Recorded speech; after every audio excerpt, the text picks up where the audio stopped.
Hello, everybody. Welcome back to the Sleepless Talk podcast. It's Andre here, and today we have another video that I wanted to talk about. Unfortunately, this one is pretty sad, and no, I will not be playing the full clip for you guys because obviously it's pretty disturbing.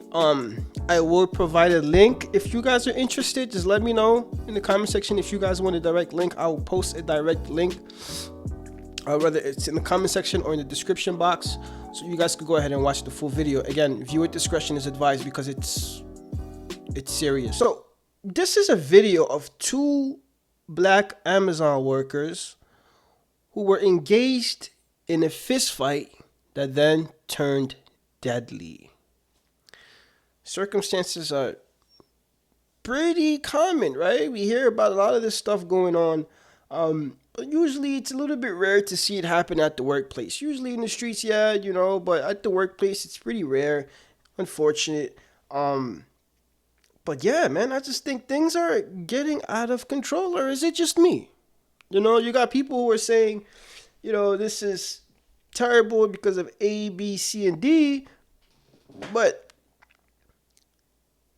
I just don't understand why. 'Cause for instance, to clarify that, you have people that are saying, some people aren't man enough anymore to just take their losses, and you have people are just afraid nowadays, and this and the third.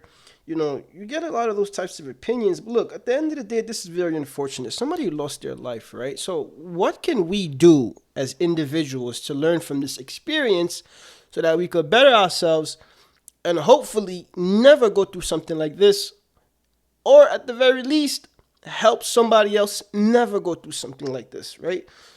So before I even offer my opinions, we're going to go ahead and watch the video. And again, like I said, I will not show the later portions of the video. I'll have to pause it because I don't want to show the graphic footage. It does not comply with YouTube's terms of services, right? But anyway, let's watch the video and see exactly what happened. Oh, dog. I'm my kids, bro. What you talking about? What you talking about, bro? What you talking about? Let's talk about on my kids. So there are some children involved. Okay, so let me rewind this. Apparently the gentleman in dreadlocks has a family. Or maybe it's the other gentleman, I'm not sure.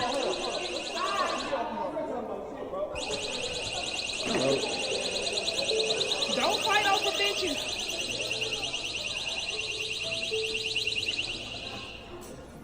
Don't fight that man over that bitch. Yep, and there you have it. So the conflict starts. I don't think that's the actual stabbing. I think that actually happens a little bit later into that fight. But that's basically happened. Yeah, so we have two brothers here who both work at Amazon who got into a heated conflict over a woman. We don't have the particulars. We don't know exactly what they mean by that, like what the conflict was about specifically, like whether but usually we know at this point. Maybe it's she was sleeping with one or the other, or maybe she's a relative of one or the other. I'm absolutely not sure. I don't know. But so they found themselves fighting, and yeah, eventually the gentleman in the dreads stabbed the other gentleman here, and the gentleman has been pronounced deceased, and the man in the dreads was apprehended as well by law enforcement. And I just want to say something here. Like, look, I get life is stressful, right? I get it. But this level of crash out is ridiculous because they don't look like YNs, and that's another thing I'm going to talk about. Right? How we don't seem to take shit serious as a community, that we sit here and make jokes about stuff like this until it happens to one of us or it hits home. But anyway, look, I get life is stressful and stuff like that, but I mean, this is ridiculous. But this type of mentality, it's not isolated. Like, bro, I think when you grow and you reach a certain point in life, where you have to want better for yourself, where you have to demand better for yourself, right? And you have to fight for better for yourself, not physically, right? It starts mentally. But I mean, what business do you have engaging in a brawl, like it isn't even as though they took their conflict elsewhere. They stepped right outside the job or whatever it is and then engaged in this whole brawl. Like, for what? It cannot be that serious, sir. You said you have kids. Now your kids are fatherless. Now your kids are fatherless. Because you're about to go to jail and do time and all this extra stuff. For what? Because we couldn't.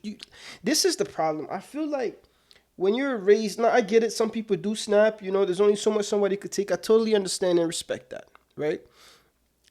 However, I still have to hold us accountable as men, especially when it comes to black men, that we have to do better and we have to be better, especially in this society. We have to exercise emotional control. It is absolutely necessary. And without emotional control, believe me, you're going to be in a lot of trouble. Emotional control revolves around emotional intelligence. Being able to manage your emotions, being able to recognize your emotion, right? And being able to calm yourself down enough to realize, like, hey, there's more at stake here, right? We can't be impulsive as we once were as teenagers. Was like, what you said? And you swing or whatever it is. Like, bro, you're a grown man. You have a family. Your family should be your priority, not this stranger guy who is nothing but a coworker, right? And bro, you work, you bust your ass, and you look for a better opportunity elsewhere, right? But why would you crash out on this level at your place of employment against one of your own brothers? And if you look at the situation, both of them probably are going through certain financial situations. They're trying to better themselves, certain financial struggles. I've worked at Amazon. No. I've applied to Amazon, but I've never worked at Amazon. But I have worked in warehouses before, right? I've had warehouse jobs. Believe me, I've had several warehouse jobs. And I truthfully understand how stressful, like, I really do. I understand how stressful working in that environment could be. As a matter of fact, some of my colleagues came over the other day. My friends, we sat down and we were talking, hanging out, having a good time. And one of them was also looking for a job. And so he was kind of, job searching. And we were talking, making jokes about, jobs, et cetera, and his struggles and him trying to find a job. I totally get it. And we were just, kind of messing around with each other. And the idea of a warehouse job came up, and one of our friends just like, hell no, I ain't never going back. Never. And that's a sentiment I once had, before I went to college and finished college. Like, I worked warehouse jobs before, and it was tough. I even after college, I've done a warehouse job temporarily as I was trying to, situate myself and find a job that relates to my degree, etc. So yeah, like I totally understand, and I'm not here to judge or anything like that. I just know what comes with working in the warehouse. It's hard. You get no breaks. Sometimes they micromanage you, and even when the job is done, they want you to find things to do. They treat you like nothing but a number. They don't care about your issues. They don't care. They force you to have a certain productivity level. It's brutal. I totally understand. So for both of these brothers to be going through these struggles or that type of stress, and then to sit there and just allow that to let them burn out like this is just so sad to see. It's a tragedy on all ends, man. It's a tragedy on all ends. And I don't know if, what the gentleman in the dreads has been through before, whether he's been, I don't know, assaulted or mistreated. But look, you're a grown man. This is what I'm saying. Regardless of the terrible past experiences you've had, at some point you have to learn to start trying to change. You have to reverse the survival process that one goes through in order to cope, and that's hardening your heart, right? With the trauma and the stuff that you see around you. You're seeing people getting killed, you're seeing people getting beat, you're seeing people getting abused, you're seeing people getting mistreated, conned, taken advantage of, and it hardens you a bit. And I totally get that, but this is wrong, man. How are you going to claim self-defense for this? Self-defense is out the window. Because as they're sitting here bickering back and forth, they make it a point to agree with each other that, hey, you know what? I believe it's one of them that invites the other, or whatever it is. They step outside and they fight. If somebody invites you to a fight and you agree, right? Just a little tip here, right? In case you're thinking you're gonna go plead self-defense after you do something to somebody. If somebody invites you to a physical confrontation, and I know this from experience, I even used to use this when I was younger, arguing with, store clerks or whatever who was trying to be. This is back when I was really small, I had to learn the hard way. Um, of how the law perceives certain things in regards to conflict. Like if you get into a confrontation and a physical altercation with somebody that works in that establishment and the confrontation takes place in that establishment, whether it's like a place of business, like a store, for instance, which is what happened with me. And mind you, I was like 13 at the time. Like I said before, I used to, act up and stuff. And the court would usually give them reason first because the problem happened in their establishment. So they could obviously use certain things to their advantage, like lie and said you were trying to steal and do this, and they were trying to prevent you from escaping the store, etc., etc. I mean, maybe I'll even share just the whole story afterwards. Anyway, before I even get back to this story, one of the things that I became aware of during when I was younger and went through that stuff, that conflict in that case, as a matter of fact, because I was, when I went through that case and stuff, as I learned was that, when somebody invites you to outside of that establishment, if you're working in a store, for instance, right? Let's say you work in a store and you have an unruly customer, whatever, and they wish to engage with you in combat, and they tell you, you know what, come outside, step outside, and you step outside, there is no longer any claim of self-defense there. In fact, even the protection you had would have played in your favor in court as far as the conflict occurring within the store. You lose that, and this applies to any and everybody, whether it's a random situation that happens between you and a stranger as you guys are both frequenting a restaurant or a mall or whatever the case may be. The person doesn't necessarily have to work at the establishment. They could just be another patron just like you. So yeah, if somebody tells you, oh, you want to fight, so come outside, and then you step outside, right? Now, if you're in an establishment and you need to step outside in order to go home or to go to your other location, that's different. But during the confrontation, if somebody's telling come outside and you agree to step outside right then and there with them, you guys step outside and you engage in a conflict, a physical fight, then the self-defense rule is out. It's over with. But yeah, you just have to be aware with certain things. There's such a thing as going overboard. Like you're going overboard. Even with self-defense, there are rules set in place, right? I forget exactly what it's called. But basically it's saying like how far you can take certain things. You know what I mean? Like if it's a fist fight and you guys are of equal weight, for instance, right? Equal weight, equal height, whatever, and you engage in this fist fight, whatever, and you stab, right, the other gentleman or whatever, after you guys are both, how are you going to say self-defense? How can you plead self-defense? Now, if you have a situation where one gentleman is, 5'4", 5'5", 130 pounds, and he gets in a confrontation with an individual who's 6'4", 250 pounds, 240, 30 pounds, big dude,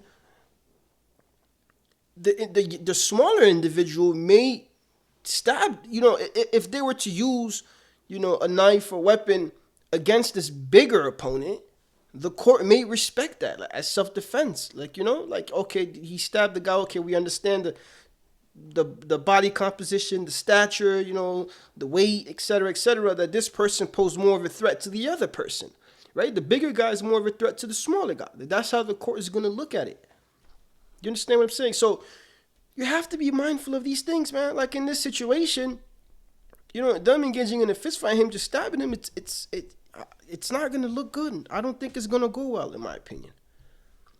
I don't think it's going to go well. And it's very unfortunate, man, that two people lost their lives.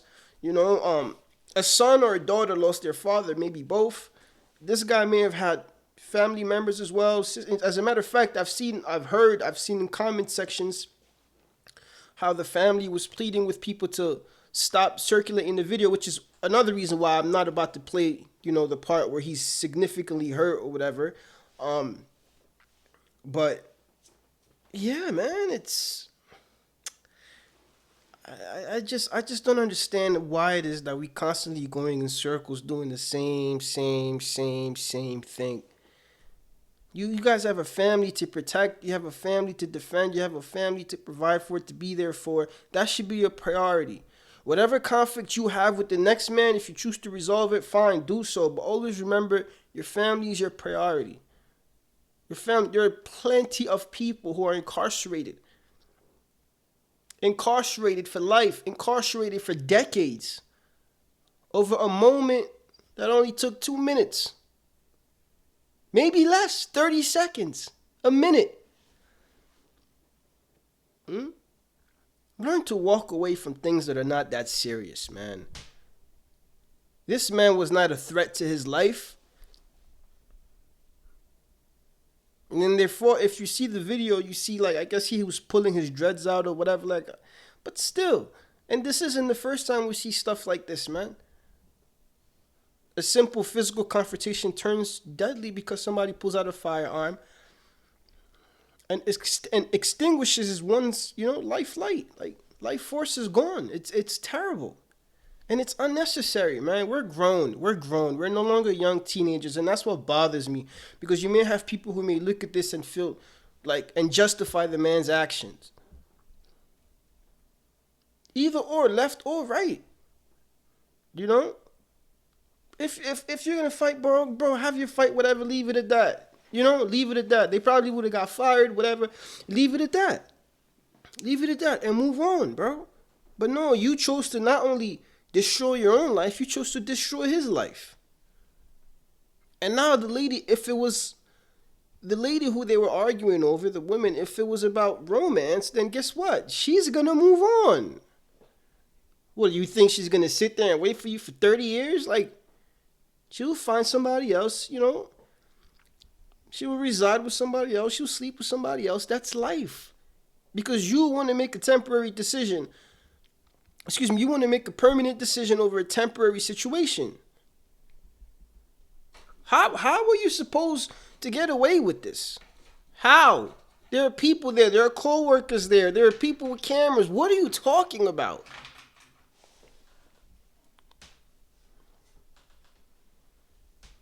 Control your cool, control your temper, please, black man, please. And whoever else needs to hear this is not specifically just for people of our community. Anybody out there, control yourself, control your anger. This is ridiculous. If you guys enjoy the video, you guys enjoy the content, please be sure to like, comment, subscribe. It helps me out a great deal. As you know, I'm a very small channel. I'm aiming to grow and, of course, inform the public, and so we can continue to have these conversations and engage in civil discourse. It's always a pleasure for me to speak with you guys. And yeah, man, if you guys have any thoughts, please feel free to post them in the comments section.